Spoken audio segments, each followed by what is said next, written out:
izləyicilərim, hamınızı xoş gördük. Axşamınız, günortanız, hər bir vaxtınız xeyirli olsun inşallah.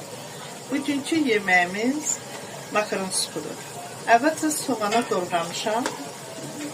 Yəni soğanı əlimlə doğrayıram. Soğanı doğramışam. Biber pastasından istifadə edirəm.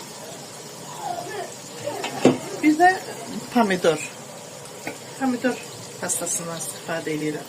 İkisini qarışdırıram qəşəng. Ürəyiniz istəyən. Çox qarışıq. Biraz qovrulur. Və bir damcı duz atıram ki, duzun tamı çıxsın.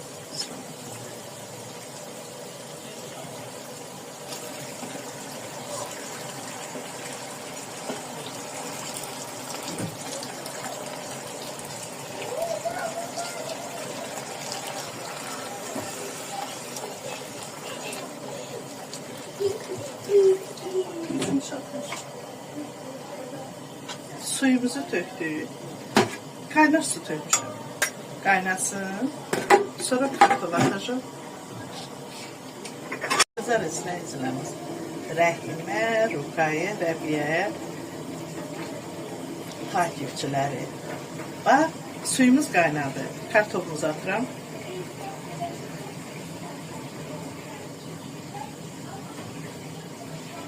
Kartop bunun içində qaynayanda makaron atacağım.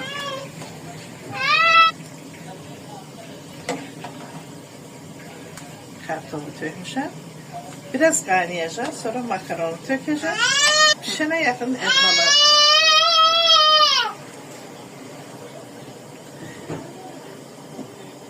Pişənə yaxın ədvalardan vuracağım. Həm yemək tamam. Bugünkü menümüzdə makaron supudur, ətsiz. Suyu qaynayır. Boşqabda makaron tökəcəm.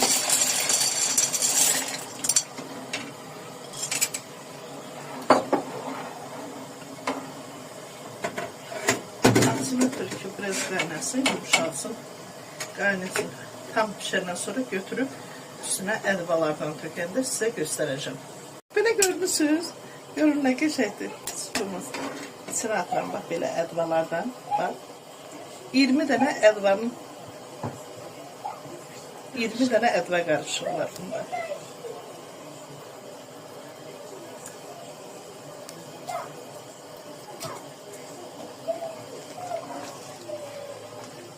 Biraz da piştir.